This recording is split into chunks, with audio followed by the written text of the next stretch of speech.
Hi, everyone. Welcome to the Groceries podcast. In this episode, we'll be celebrating World Migratory Bird Day. And we have with us in this episode Sagar Mahajan. Sagar holds a master's in biodiversity, wildlife conservation and management, and also a bachelor's in microbiology from the University of Mumbai. Sagar has led multidisciplinary projects across habitat evaluations, bird bag mortality, and environmental assessments. Currently, Sagar is a senior consultant at Ecogenesis. He's also worked extensively with the Bombay Natural History Society and the Wildlife Conservation Society. We're so excited to have him here today. He'll be sharing secrets about migratory birds who make long journeys to come all the way from their native place to India to find respite from the harsh weather conditions. Hi, Sagar. Thank you for joining us on the Groceries podcast. We're so excited to have you here to celebrate World Migratory Bird Day. Before we get into the secrets about migratory birds, I would like to know more about your background. How did you get into wildlife conservation, and what are some of the key moments in your career that shaped your work as an ecologist? Yes. Hi, Divya. First of all, thank you very much for having me here, and it's a great privilege to be on the Grow Trees podcast. So, about me, I belong to a very middle class family, and I have always been fascinated by these wildlife and all. And in the very beginning of my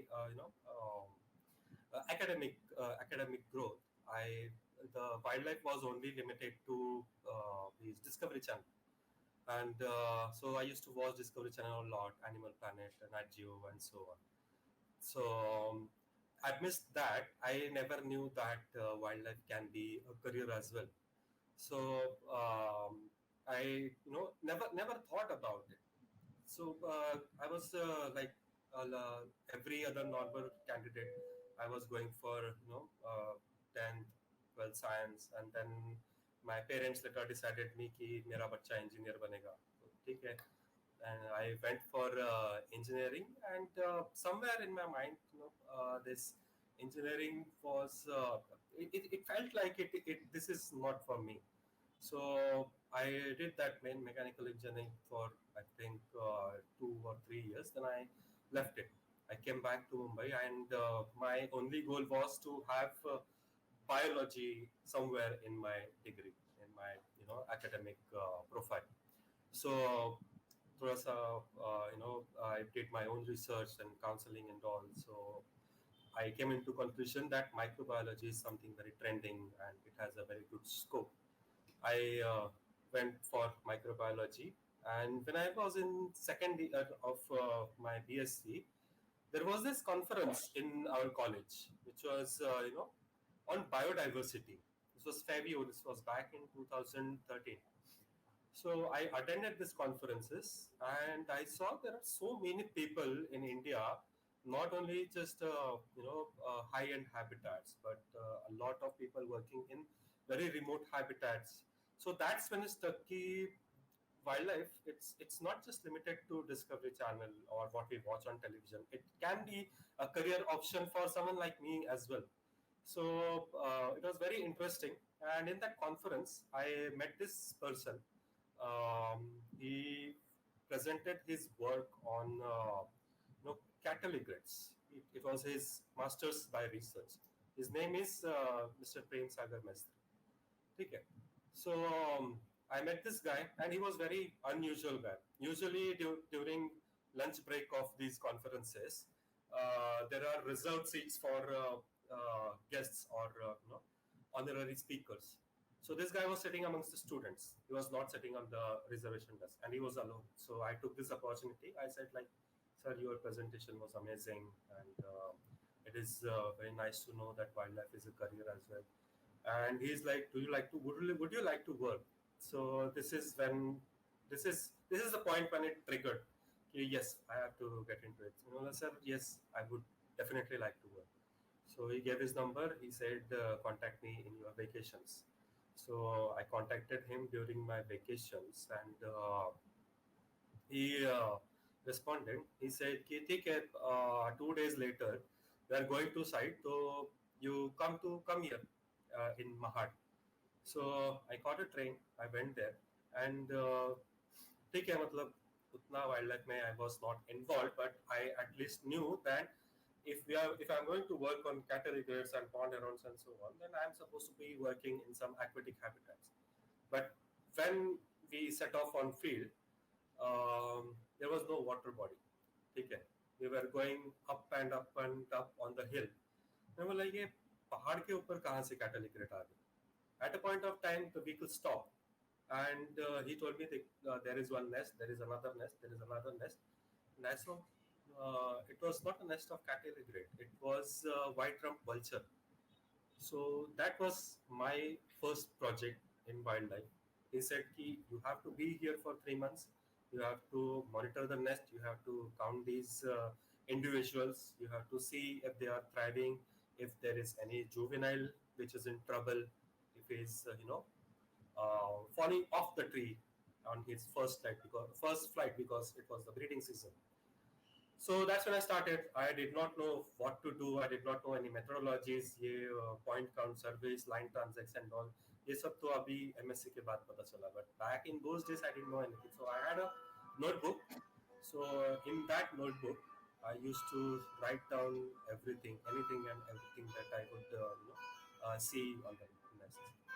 So that was my starting moment in wildlife, and then after that I went for masters in biodiversity conservation, and the things followed later.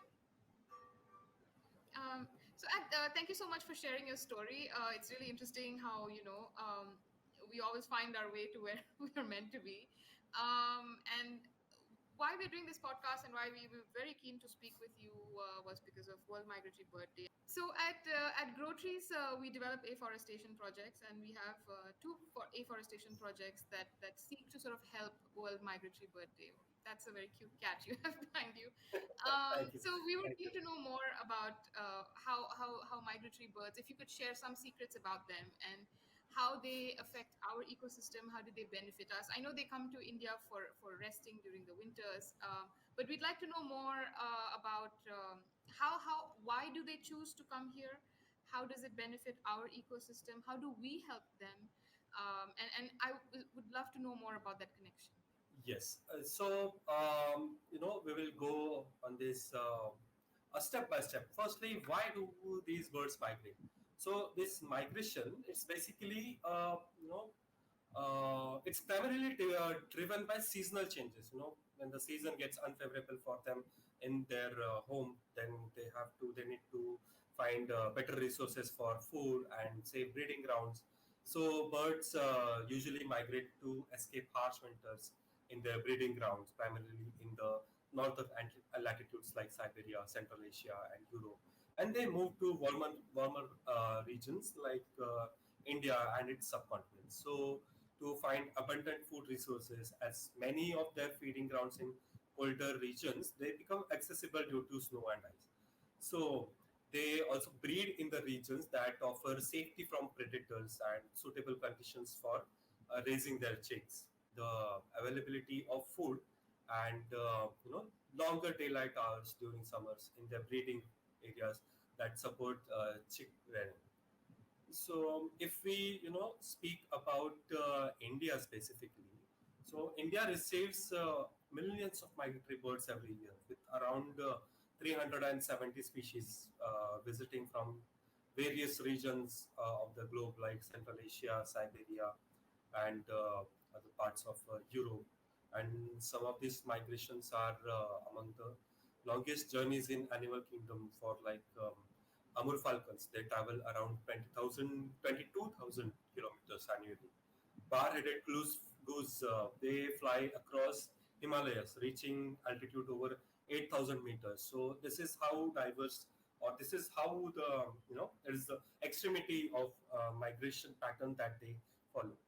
The global pattern of migratory species are showing that the shifts due to climatic changes and habitat loss. So while the exact trends in India are very difficult to quantify due to limited long-time studies, or maybe many species are facing pressures leading to concerns about a decline in population. But the recent data from bird monitoring activities like Asian water bird census and State of India's bird report that has come up recently suggest that while some migratory birds show resilience, others are experiencing a little bit decline in the population. And that decline can be attributed to climate change within India, or Climate change within India as well as on their breeding grounds as well. So again, it okay. is very difficult to quantify because it is a very long-term study. Scientists Yeah, from India and scientists from the other countries or the yeah. host and the guest countries. So we are both trying to quantify this data, qualify this data. They are using ringing methods and tagging methods and geotagging them and whatnot to try to first analyze what is the pattern of their migration, and Yeah. then later on then there comes a stopover site. So some birds they do not just go migrate in a single go, right? So some of them have to stop over. So if there's something wrong at the stopover site, is there something wrong at the breeding site? India may, if there are 11,000 birds coming, so next year, if 11,000 birds are again visiting or वहीं से कम होके आ रहा है क्या? So all those sort of data that needs to be quantified. It is very important to understand what are the threats. Wow. And That's, these birds, yes, yes, please. that's a very extensive work that needs to be done to keep a track Indeed, of the bird population from both sides. indeed, Um, indeed. in India, do they face? I know you said it's very beneficial for them in terms of sort of raising their chicks, and but don't they face any natural predators here when they come here? I mean, I'm sure there is some risk. What are the risks they have to face when they make that See, journey? See, when when these birds are migrating, they do have to face a lot of pressure, like climatic pressure. Sometimes natural disasters occur. So, for example, if a bird is traveling from Europe to India, and meanwhile somewhere in the ocean, if there is some turbulence, a cyclone or something, so they have to stop somewhere. They have to shift to nearest a safe stopover site to let the storm pass away and then move on. So this is just one kind of pressure I'm talking about. And indeed, yes, predatory pressures are always there, everywhere.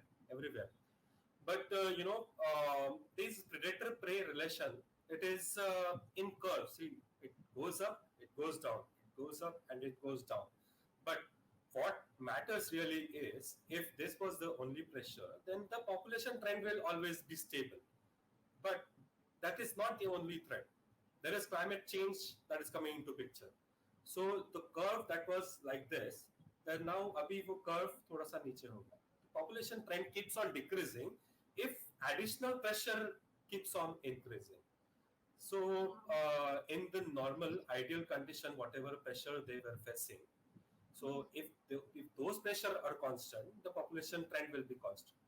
But if the pressure increases, the amount of pressure increases, the type of pressure increases, then the population also trend also goes down. So yeah. Wow, that seems quite depressing actually. Because now that you're explaining in the curve, with the curve, now I'm able to visualize how what that relationship is, and the relationship of climate pressures on these creatures. Absolutely Right. magnificent creatures. Because I know there's a whole industry, tourism industry that actually Yes. is dedicated to Focuses viewing on migratory focuses on birds. birds. Yes. Yeah, and Yes. I went through some of the photos, and they're absolutely spectacular looking birds. So can you share some of the iconic ones that come to India, that actually invites a lot of people to come and see these wonderful creatures? What are some of the iconic Uh, birds? Yes, if we speak about some of the iconic species, see these icons, they depend upon person to person. But something that attracts tourism or majority of the people, majority Yeah. of the public. So the very first individual that comes into mind is flamingo. It's very graceful, pink in color, and they are in huge flocks. It looks amazing. It is something else. It is very mesmerizing sight. Next thing that comes to my mind, the one that I visited recently is Demoiselle Crane. Again, demoiselle crane, they come into huge flock. There is a particular place in Rajasthan called as Kitchen. So Kitchen is a place where these demoiselle crane, they congregate in a huge number. And the reason why is the local community in Rajasthan, the Pishnoi people, they consider biodiversity as a religious deity. They worship entire nature as a religious deity. So they respect, they welcome these demoiselle crane as their guests, and there is a separate budget allocated in that particular area just for feeding of these demoiselle crane. So this is how, I mean, my words could not do the justice of what the site is actually. It is absolutely mind blowing. Thousands of birds gathering at one place, and then they take off together. It's amazing, just amazing. I think if someone is interested in going to look for migratory birds, I would suggest Demoiselle Crane Congregation is one place. Then there are others like Amur Falcon. It is very famous for long migration from Mongolia to the north in eastern India, where they again congregate in huge numbers, and then they uh, move their path towards Africa. These thousands of these birds stop at Nagaland, where local people are now engaged in protection of these species. Mhm. Back in the days, these Amur falcons were, when they used to come in thousands in number, they were sold as a meat. But a lot of sensitization has happened on ground with the local people and all. And now, the Nagaland, they, welcome these birds. These birds, they attract tourism, and a lot of reformation has been going on at that place. Thank you for sharing some of the iconic species here, but I would also be interested in knowing, are there any bird species that no longer migrate to India during this particular season, and any specific reason for that if they don't come here anymore? Um, yes, now that we think about it, there are a lot of species of migratory birds that I wouldn't say have ceased to come here, but are I would say that the numbers are going down gradually. The population trend is not what it is supposed to be. One example that we can take is Siberian crane, which is very notable species that has almost the number has gone down very drastically, very significantly. It once winter visitor to Bharatpur, which is Kevla National Park. It is critically endangered species, and it migrates very in a very low number because of habitat loss, degradation of wetlands, and air degradation of stopover sites, disturbances at the breeding ground. So climate change and anthropogenic activities in the breeding areas in Siberia has also contributed to the decline in their population. So basically, loss of wetlands, climate change, and certain human activities or anthropogenic activities. These are some of the factors that lead to the going down of the number of these. So if you're looking for any particular species, I would say Siberian crane should be one in picture that should raise the concern. Okay, Yes, so just I'd be very curious to know two things actually. Which bird takes the longest journey? This takes a long. Which bird takes the longest route here and to India, and which bird? I know there are migratory birds all over in other countries also. yes, yes, Which bird has the longest route? Takes the longest journey in the world, and do they stop over India by any yes. chance? Yes. So, if we talk about the longest migratory bird to India, I think it could be Amur falcon, which travels almost 20,000, 22,000 kilometers. And yes, there are other birds, that are traveling all over the world, even more distance than Amur falcon. And there are some records of these birds in Indian subcontinents as well. Special mention to Arctic tern, which has been spotted in India, uh, maybe due to as we spoke about earlier, due to natural disaster in the ocean. So Arctic tern, in general, it travels of around 90,000 kilometers in one migration cycle. So that is long. That is long for one such a small bird. Yeah. Wow, fascinating.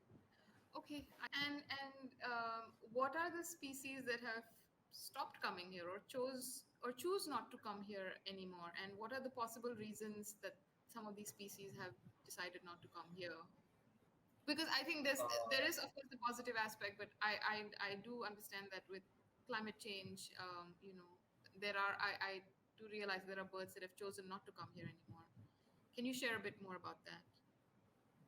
I think uh, there is nothing as such like choose not to come here. Okay. I would rather say that these birds might be coming in lesser number, in Okay. lesser number, because in general their population trend is decreasing day by day. So I Okay. I can't think about any species that would choose not to come here, because anyways the climate is going to be harsh in their breeding ground. So it will be very difficult for them to survive. So in anyways, as a fixed action pattern, they have to migrate here.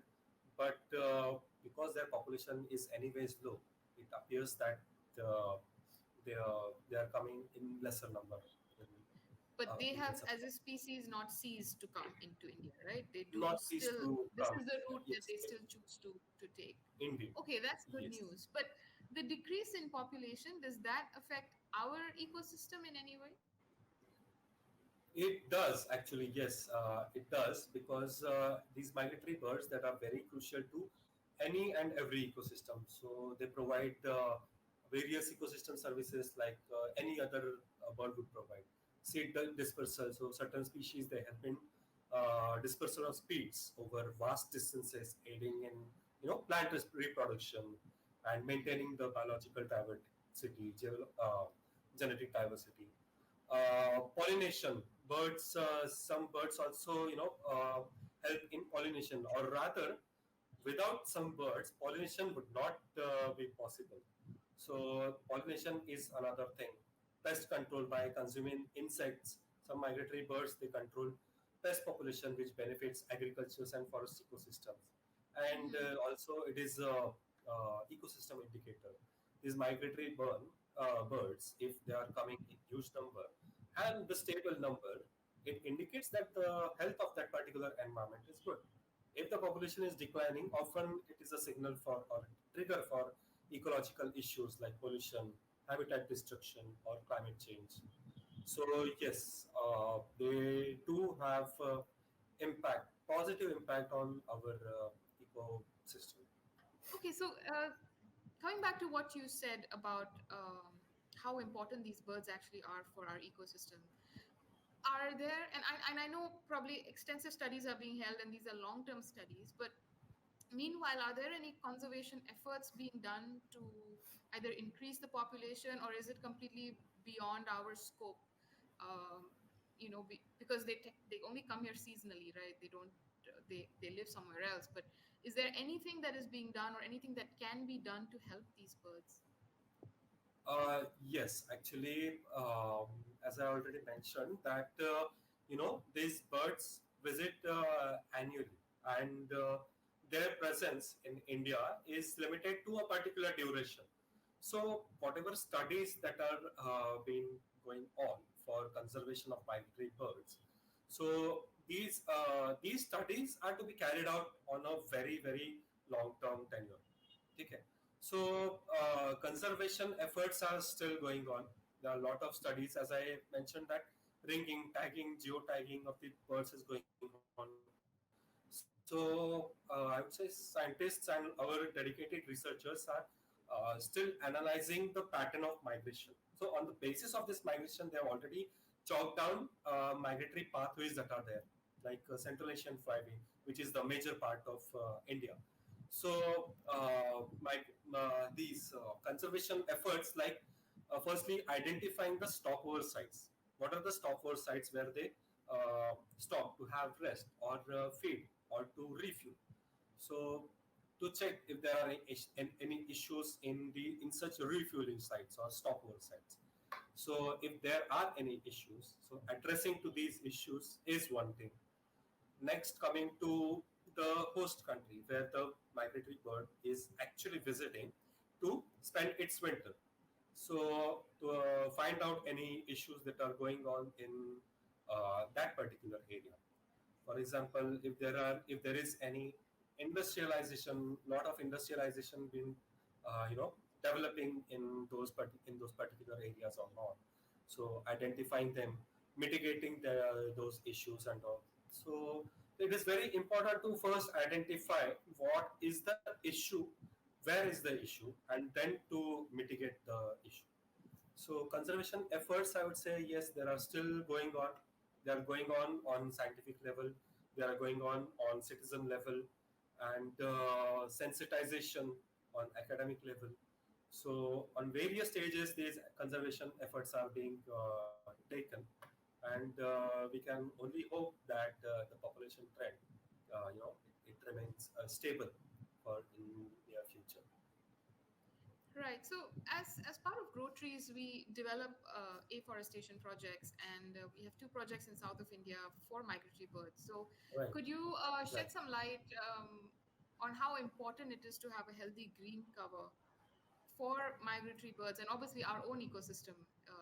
It'd be great to know more about that from your perspective. Yes, so it is very important to know afforestation. Indeed, it increases the green cover of our planet. So, as I mentioned about stopover site, so their trees are very critical when it comes to stopover sites. They're very critical for migratory birds during their journey.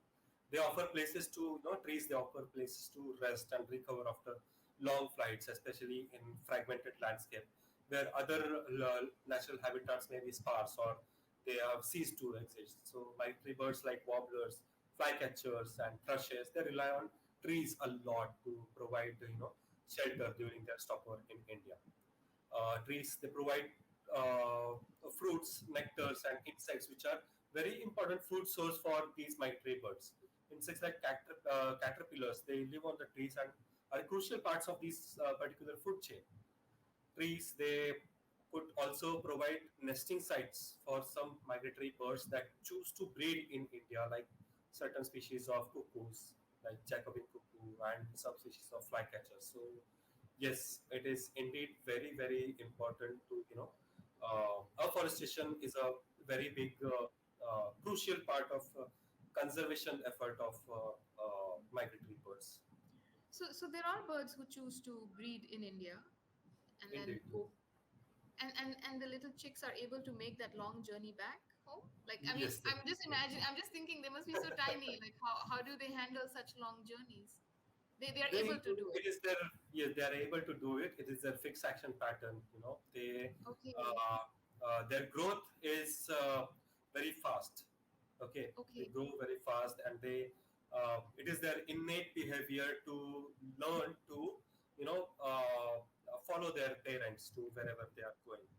So whatever map is there, whether it is a magnetic map of Earth or the Mhm. star map of the globe, so that is already innate in them, and they do follow it. They do make it to their countries or the other regions wherever they are going. It could be a local migration, like it could be from Goa to Sri Lanka or such a short distances. But actually, yes, when we come to think that such a small creature, uh, migrating from one place to another, identifying the trigger of migration and following the migration, it is indeed very, very fascinating. Yeah, I can imagine. And I think it's our responsibility to maintain an ecosystem that will give them a healthy Yes, food source, because yes, they indeed. choose to come to breed here. So that's something I think collectively we should all take action to at least maintain our ecosystem and improve it and enhance it. I think that's a great note to sum up. But before we wrap up, I'd like to know from your side, what's your favorite migratory bird? Like, what's your favorite, and what do you think is the most fascinating migratory bird? I think this Godwit, Bartel Godwit is amazing. Is a fascinating journey Bartel Godwit carries out in a single stretch, thousands of kilometers in a single stretch. Like I mentioned, there are some birds that choose to stop over for refueling or whatever reasons that are there. But Bartel Godwit, when it starts its journey from its own country, it doesn't stop at all. It directly comes to India in at our Hmm. coastal regions, and it Wow. uh, carries out its feeding activity and whatever is there. But yeah, so bar-headed godwit and bar-headed goose, these are the two migratory birds that fascinate me a lot. Goose. If you look at a goose, it's such a hefty bird, so huge, and you can imagine it flies over Himalayas, 8,000 meters over Himalayas. So that is how what an altitude it gains with even after having such a hefty body. So that is what fascinates me. These two birds, they're really amazing. You cannot imagine what is happening in their body, what is their anatomy and all. So yeah, Yeah. Wow. Thank you. Thank you for sharing all that interesting information about migratory birds. And we hope through this we can create more awareness about these fascinating creatures, right. and also, become more aware of the responsibility we hold as a community to uplift our ecosystem and make it Yes, a more comfortable home for these birds. So thank indeed. you so much, Sagar. We hope to connect soon again, maybe in the near future. But Likewise. thank you so Yes. much for sharing your knowledge and expertise with us. So, thank you very much. Thank you very much for having me. All right, thank you. So